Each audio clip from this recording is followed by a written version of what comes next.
Danes v novicah med drugim, kako je odmevalo leto 2024. Začelo se je sveto leto 2025, 10. gala novoletni koncert Posavskega muzeja Brežice.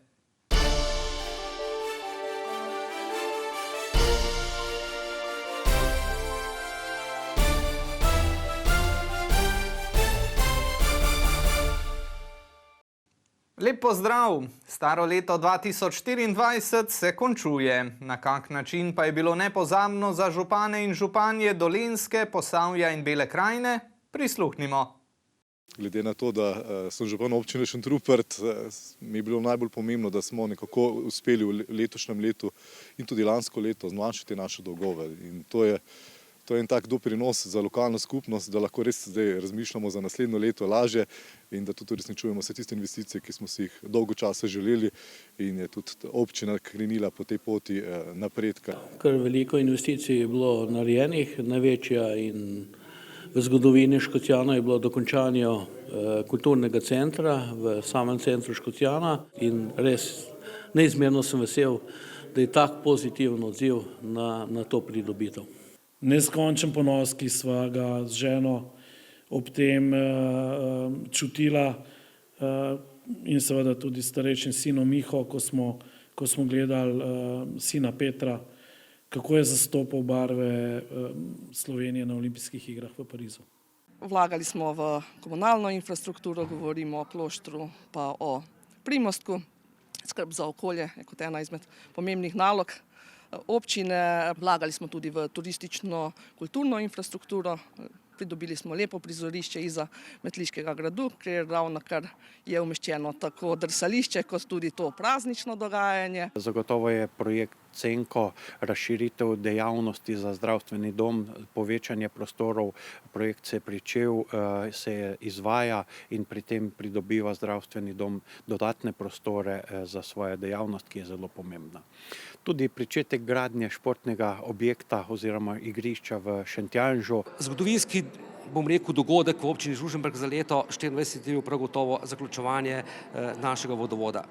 In mi smo ga zaključili v tem letu in sem prav vesel, da smo tudi omogočili vsem tistem, ki niso imeli čiste pitne vode, tudi zagotoviti to. In to je prelomnica tudi v občini, da so naši ljudje dobili po tolikih letih tudi čisto pitno vodo. Tudi to leto lahko rečemo, da je bilo uspešno, da smo zadovoljni, da smo nekako spravili pod streho vse tisto, kar smo si zastavili, vse te investicije, ki so že nekako zaključene. Tudi investicija v ureditev parka ob kulturnem centru Semič se nekako zaključuje in tukaj bomo pridobili en tak lep prostor, ki bo služil marsičemu. Intenzivno se gradi Mirenska obvoznica ali tako imenovano prestavitev državne ceste R1 na novo lokacijo. Potem tukaj je vrtec, ki je seveda gradbeno pri koncu, nov trgovski center, bloki, ki se gradijo, se pravi večstanovanjski objekti, gradnje za preko 30 milijonov evrov. Smo dosegali velike korake pri izvedbi investicije obnove lesenega mostu in pa vrtca, čeprav prvo smo dejansko že podpisali in pričeli. Za vrtec pa imamo tudi, za novogradnjo vrtca pa imamo tudi vse pripravljeno. Smo kar veliko investicij opravljali na raznih področjih, tako na področju cest, kot na področju vodovoda. Predvsem pa se bom zapomnil to, da smo nekako zaključili energetsko sanacijo stare osnovne šole in se proti koncu leta tudi uspeli preseliti v nove prostore in naši delavci, ki so na občinski upravi, bodo imeli bolj prijazne, svetle in pa tudi za samo komunikacijo boljše prostore. Zadnje ure iztekajočega se leta vas, dragi gledalke in gledalci, vabimo, da ostanete v naši družbi in da skupaj vstopimo v novo leto. Pripravljamo namreč tematski program od utripa aktualnih dogodkov, ki so se v iztekajočem se letu odvili v jugovzhodni Sloveniji, do izbrane glasbe za vse okuse. Ob 19. uri si boste najprej lahko ogledali, kako je odmevalo 2024 v dolenjskih občinah. Sledi pregled aktualnih dogodkov, ki so zaznamovali iztekajoče se leto v Beli krajini.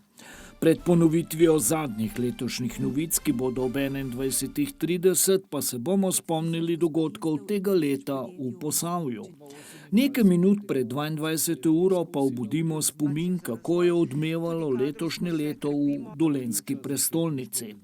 O 10:30 zvečer boste lahko prisluhnili izbranim skladbam, ki jih je na tradicionalnem prednovoletnem koncertu izvedel Pihalni orkester Krka. V novo leto pa bomo na naši televiziji vstopili s prav posebnim izborom najlepših Avsenikovih melodij. Medtem ko se leto 2024 končuje, pa se je že začelo sveto leto 2025.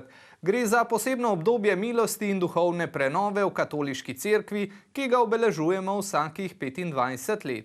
V tem času verniki poglobljeno doživljajo vero, prejemajo odpustke in sodelujejo v različnih verskih obredih. Za vso novomeško škofijo se je praznovanje svetega leta začelo v frančiškanski cerkvi svetega Lenarta, ki je poleg stolnice in romarske cerkve na Zaplazu določena za svetoletno cerkev. Tam je bilo najprej uvodno bogoslužje, po katerem se je razvila procesija, ki je med petjem litanij poromala v stolnico. Tam je sledila slovesna škofova maša s petjem združenih zborov. Sveto leto je posebna priložnost vsakih 25 let, ko obhajamo v katoliški cerkvi že dolgo časa. To je priložnost predvsem, da okrepimo svojo vero, lastno identiteto, kdo mi kristjani pravzaprav sploh smo, da se zavedamo svojih korenin. Geslo svetega leta 2025, ki ga je določil papež Frančišek, je Romarji upanja. Če se človek na enem mestu ukoplje, če neha delati korake naprej. In to se lahko zgodi v osebnostnem razvoju, to se lahko zgodi v duhovnem življenju in zato je zelo pomembno, da imamo pred sabo ta izziv romanja, da napredujemo, da gremo bližje cilju in to je tisto, kar je sveti oče s tem, ko je te besede izbral za moto svetega leta tudi želel povedati. Upanje, ki ga danes tako malo v vsem strahu, v vojnah, v nasilju, v vsem tem pa nam ravno to romanje upanja prinaša nov smisel, novo pot in tega se veselimo, nas povzdigne, nam preganja temo, nam preganja strah. Nekako romanje upanja pomeni novo življenje v Kristusu, v Jezusu, veselje. V tem letu bo dogajanje v novomeški škofiji in vseh ostalih še toliko bolj pestro. Načrtujemo tako imenovano svetoletno romanje sredi meseca marca v Rim. Sicer pa spodbujamo, da naši verni kristjani romajo tudi v naša lokalna svetišča, ne moremo vsi v Rim, je predaleč, za mnoge tudi prenaporno zaradi starosti ali drugih omejitev. Zato spodbujamo, da izkoristimo možnosti, ki jih imamo v lokalnem okolju.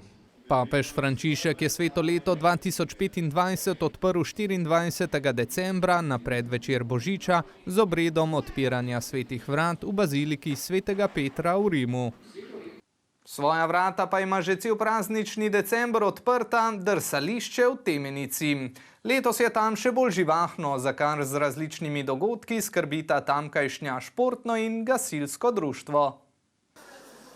V majhnem kraju v ivanški občini se drsa že 11. leto, vselej pa poskrbijo tudi za dodatno zabavo. Imeli smo poslikave obrazov, animacije za otroke, od peke palačink, zdaj proti večeru pa gremo naprej z glasbeno skupino Osvajalci, tako da še malo dvignemo drsališče, malo zaplešemo na drsalkah. Seveda naj na obledu najbolj uživajo mladi.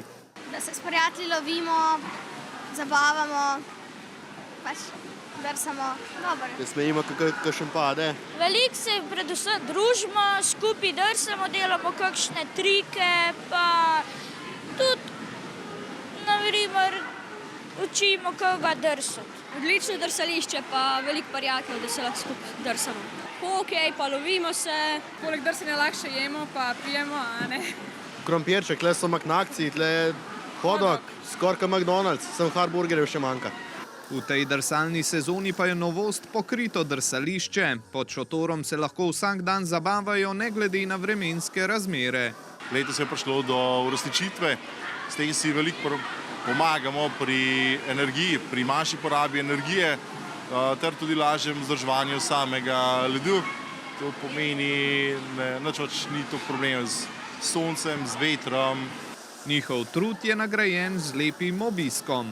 Noro smo navdušeni, da tako majhna vas kot je Temenica, da gosti takšno v bistvu, bi rekel, dogajanje, da polepšamo ta adventni čas in malce dvignemo naše kraje ter jih zbudimo iz zimskega spanja. Drsališče je zraslo v lastni režiji, zdaj obratuje ob pomoči lokalnih društev, krajevne skupnosti in občine Ivančna Gorica. V prihodnje ga nameravajo še nadgraditi. Mačkam bomo tehnično spremenili ga in bomo poskusili še malce zoptimizirati porabo energije, povečati samo drsališče ter mogoče, če nam uspe z denarnimi sredstvi tudi pripraviti drsalne poti, da se lahko že približamo v bistvu resnim mestom. Drsališče bo odprto še do konca januarja.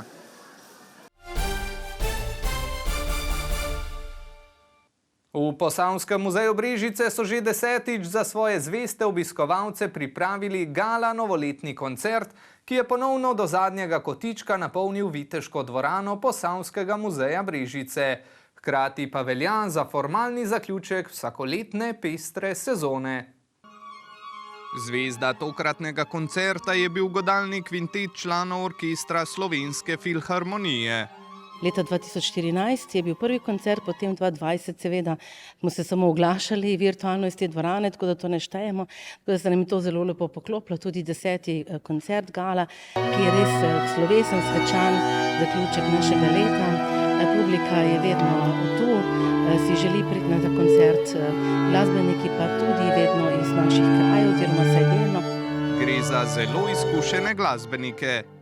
Vsi smo člani Slovenske filharmonije in vseh 15 igra v različnih komornih zasedbah, od godalnega komornega orkestra, se pravi do večjih zasedb, gostujemo doma in v tujini, bom rekla.